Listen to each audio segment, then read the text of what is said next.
ሰላም እንደምናችሁ ክቡራን ተመልካቾቼ እንግዲህ ከሰሞኑ በተለይ አረብ ማለዳ ጀምሮ እስካሁን ድረስ በከፍተኛ ውጥረት የሚገኘው የመካከለኛው ምስራቅ ቀጠና ግጭት በተለይ ደግሞ የእስራኤልና ኢራን የመልስ መሰጣጣት ቀጠናውን በጣም እያስጨነቀው ይገኛል። ከቀጠናው ተሻግሮ በመላው ዓለም ፖለቲካ ላይም ከባድ ተጽዕኖ እያሳረፈ ይገኛል።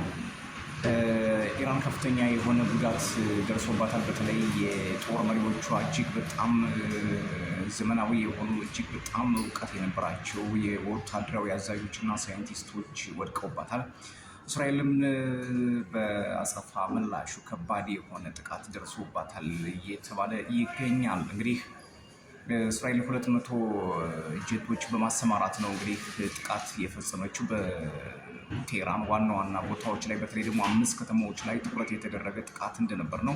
እንግዲህ ከዛ በፊት እስራኤል ይህንን ነገር ከማድረጓ በፊት የተጠቀመችው ምንድን ነው? የኢራንን መከላከያ ኃይል ወይም ደግሞ ይሄ እንዳለ መስሪያ ቤቱን በሳይበር አታክ ነው የመታችው። ከዛ ዲሴብል እንዲሆን ያደረገችው መጀመሪያ አቅም አልባ ከሆነ በኋላ መከላከል ምንም አልቻለም ነበር። ጥቃቱን የግድ መቀበል ነበረበት። እስራኤል ይህንን ያደረገችው እንግዲህ ከፍተኛ የሆነ ስለላ በማድረግ ነው።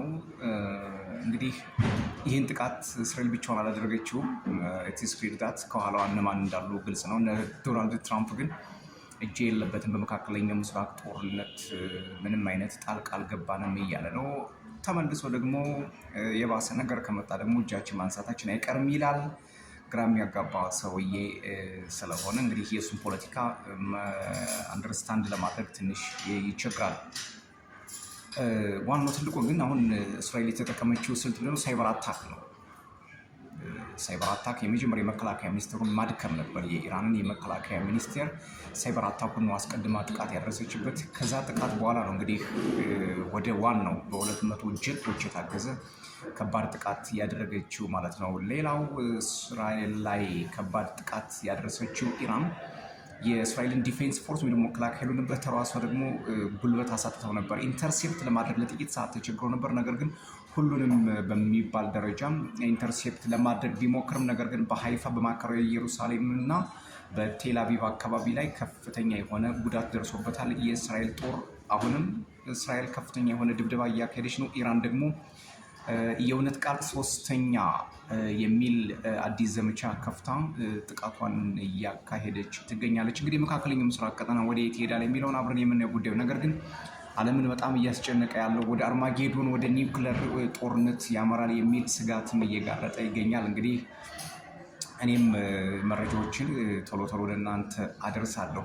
ሌላው አስገራሚው ጉዳይ ምንድነው? እስራኤል ላይ ለደረሰው ጥቃት ኢራን እስራኤልን ለማጥቃት ስትፈልግ ብዙ ጊዜ የምትጠቀመው ወይ ሶሪያን ወይ ዮርዳኖስን ወይ ደግሞ ሳውዲ አረቢያን ነው። ዛሬ የተጠቀመችው በዮርዳኖስ በኩል ነው። የዮርዳኖሱ ንጉስ የጆርዳኑ ንጉስ ደግሞ በትራምፕ ቁጥጥር ስር ነው። በሚያስገርም ሁኔታ የዮርዳኖሱ ንጉስ የኢራንን ሚሳይሎች ያጠቃ ነበር፣ ይከላከል፣ ያከሽፍ ነበር። ምክንያቱም ያው እንግዲህ ደብል ስታንዳርድ ነው። የአየር ክልሏን ስለጣሰችባት ጆርዳንም በአንድም በሌላ መንገድ አወቀችውም አላወቀችውም በቀጥታም በተዘዋዋሪ ለእስራኤል ተባባሪ ሆና ተገኝታለች እየተባለ ተወርቷል፣ ተዘግቧል። እንግዲህ አብዛኞቹ ድሮኖች እንደነገርኳችሁ በጆርዳን ወይም ደግሞ በዮርዳኖስ አየር ኃይል ጥቃት ደርሶባቸዋል። እንግዲህ ይሄ ቀጥታ በተለይ እስራኤልና ኢራን የ2100 ኪሎ ሜትር ርቀት አላቸው። ስለዚህ የምድር ጦር ለማድረግ አቅም አይኖራቸውም። ምክንያቱም ጂኦግራፊ ስለሚከልላቸው ሊዋጉበት የሚችል መሬት ስለሌለ የብስ ስለሌለ ያላቸው አማራጭ የአየር ላይ ውጊያን ማድረግ ነው። ይህን ለማድረግ ደግሞ ኢራን የተለያዩ ቀጠናዎችን ትጠቀማለች። ነገር ግን ዮርዳኖስም በዚህ በኩል እጇ እንዳለባት ነው። ምክንያቱም ዮርዳኖስ ብልጥ ናት። የእስራኤል አየር ኃይል በአየር ክልሏ ሲያልፍ አስገራሚው ነገር ደግሞ ምንም አላለችም። ምክንያቱም እስራኤልም ኢራንን ስታጠቃ በዮርዳኖስ በኩል ነው ተሻግራ የሄደችው። ነገር ግን ምንም አላለችም። ምክንያቱም ፖለቲክስ በቃ ምንም ልንፈርድ የማንችልባቸው የፖለቲካ ጥቅሞች ነው እዚህ ላይ ያሉት። ኢራን እስራኤል ልታጠቃ በዮርዳኖስ በኩል ስታልፍ የዮርዳኖስ አየር ኃይል የኢራንን ሚሳይሎች አጥቅቷል፣ የተወሰኑትን አጥቅቷል። እስራኤል ኢራንን ልታጠቃ ስትሄድ ግን የዮርዳኖስ አየር ክልል ነፃ ነበር፣ ክፍት ነበር። ስለዚህ ዘሬዝ የሆነ ሚቹዋል ቤኔፊት አለ ማለት ነው። ቀስ ብሎ የሚነገረን ሌላ ጊዜ የሚወጣ የሆነ ሚቹዋል ቤኔፊት ይኖራል ማለት ነው። ይህ እንግዲህ ቀስ ብለን የምናየው ጉዳይ ነው። ሌላው ኢራን በሶሪያ ያለውን የአሜሪካን የጦር ቤዝ አጥቅታለች። ስለዚህ ዋሽንግተን ደግሞ ዝም አትልም፣ ሰበብ ትፈልጋለች። ምክንያቱም አስቀድማ በመካከለኛው ምስራቅ ያሉ የጦር ወይም ደግሞ ብዙም ነን ኢሴንሻል የሆኑ ባለስልጣኖቿ ወደ ሀገራቸው እንዲገቡ አድርጋለች። የኢራቅ በኳታር የሚገኙት በኦማን አካባቢ ያሉትኝ በዋናነት በዩናይትድ አረብ ኤሚሬት በኳታር እና በኢራቅ ያሉትን የዋና ዋና የማይባሉ ባለስልጣኖቿን ከቦታው አስወጥታለች። ይህ ደግሞ የሚያመላክት ምንድን ነው? የከባድ ጥቃት እንደነው። ይሄን ሐሙስ ወይም ሮብ ነበር የአሜሪካ ኤምባሲ ይህንን መግለጫ የሰጠው። አርብ ጨዋታው ተጀመረ ማለት ነው። ስለዚህ በሶሪያ ያለው የአሜሪካ የጦር ቤዝ የጦር ቦታ ተደበደበ ማለት ከባድ ውጥረት ይፈጠራል ማለት ነው በቀጠናው ላይ። ይሄን ተከትሎ ሩሲያም ዝም አላለችም። ሩሲያም አሜሪካንም እስራኤልንም ማስጠንቀቃለች። እንግዲህ እንደምታውቁት የሰሜን ኮሪያ፣ የቻይና፣ የኢራን፣ የሩሲያ የአራቱ ጥምረቶች አሉ። ኳድራንት ፓወርስ አራቱ ኃይሎች ማለት ነው። እነዚህ በምዕራባውያን ወገን ያሉትን የትኛውን ጥቃት ለመከላከል ተዘጋጅተናል ብለው የሚሟገቱ ናቸው። እንግዲህ ሌላው ቀስ ብለን የምናየው ጉዳይ ነው። አውሮፓውያን በጣም ብልጥ ናቸው።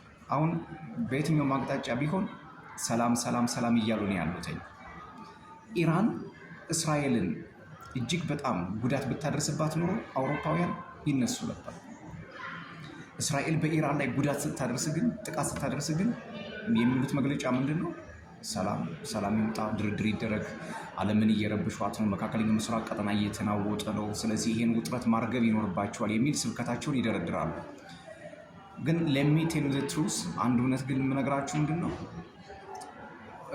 በእስራኤል ላይ የጨነቀ ነገር ከመጣ ትናንትና እስራኤል የዘር ማጥፋት ወንጀል አድርጋለች ብላ ስትከስ የነበረችው እንግሊዝ፣ ፈረንሳይ፣ ጀርመን በምንም ታምር ቢሆን ዝም አይሉ፣ መነሳታቸው አይቀሩም። ምክንያቱም ይሄ የረዥም ጊዜ ስራ የረዥም ጊዜ እቅድ ነው። ጥንቃቄ ልናደርግበት ወይም ደግሞ በደንብ አንደርስታንድ መረጃዎችን ልንመረምርበት የምንችለው ምንድን ነው? አሁን ዝም ብሎ በጀንበር የተሰራ አይደለም። ከባይደን እስከ ትራምፕ አስተዳደር እስራኤል ኢራንን እንደምታጠቃ በተደጋጋሚ ስትናገር ነበር። ይሄ ደግሞ እነ ሞሳድ፣ እነ ሲአይኤ፣ እነ ኬጂቢ በደንብ መረጃ አላቸው። ስለዚህ አሜሪካ ከዚህ ጥቃት ውስጥ እጅ የለበትም ብትል ድራማ ነው የሚሆነው። ለማንኛውም ዛሬ አሁን ይሄን መረጃ ወደ እናንተ በማድረስበት ሰዓት ኢራን ከፍተኛ የሆነ የሚሳኤል ናዳ በኢየሩሳሌም፣ በቴል አቪቭ፣ በሃይፋ አካባቢ ከባድ የሆነ ጥቃት እያደረሰች ትገኛለች። የእስራኤል መከላከያ ኃይልም የኢራንን ጥቃት እያከሸፉ ነው፣ ጉዳትም ደርሶብኛል ሲል አረጋግጧል። ይህን ደግሞ የእስራኤል ሚዲያዎች፣ የዓለም አቀፍ መገናኛ ብዙሃን በስፋት ዘግበውታል። ከዚህ ጦርነት አሁን ዓለም ምን ታተርፋለች የሚል አንድምታ ብናነሳ ዓለም ከመረበሽ ውጭ ምንም የምታተርፈው ነገር የላትም። እስራኤልስ ምን ታተርፋለች ነው። እስራኤል ስጋት ልትቀንስ ትችላለች፣ ግን ድል የሚቀናት አይመስለኝም፣ ኢን ማይ ፐርሴፕሽን ማለት ነው። ምክንያቱም የኢራን ታላላቅ ጄኔራሎች፣ ታላላቅ ሳይንቲስቶች ሙተዋል። ነገር ግን ሌሎች ሳይንቲስቶች፣ ሌሎች መሳሪያዎች፣ ሌሎች ወታደራዊ አዛዦች ደግሞ የማይነሱበት ምንም ሚስጥር የለም።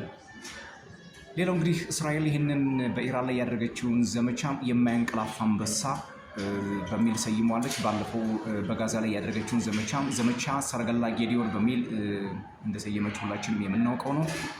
እንግዲህ የተለያዩ ዘመቻዎች እየተካሄዱ ነው። አሁን ጦርነቱ በሁለቱ መካከል እየተካሄደ ይገኛል። መጠቃቃቱም ቀጥሏል። ትናንትና የእስራኤሉ ጠቅላይ ሚኒስትር የእስራኤሉ መከላከያ ሚኒስትር እስራኤል ካትዝ ቴህራን ዊል ቢ በርን ቴህራን ትነዳለች የሚል ማስጠንቀቂያ ሰጥተዋል። አሁንም እንግዲህ ጦርነቱ እንደቀጠለ ነው በሁለቱ በኢራንና በእስራኤል መካከል። እኛ ግን ከወዲሁ ለሀገራችንም ለዓለምም ሰላም እየተመኝን መረጃዎችን ወደ እናንተ እንዲህ አድርሻለሁ። ቶማይ ነኝ። ሰብስክራይብ፣ ላይክ፣ ሼር፣ ኮሜንት እያደረጋችሁ ቤተሰብ እንድትሆኑ የአክብሮት ግብዣዬ ነው። ሰላም።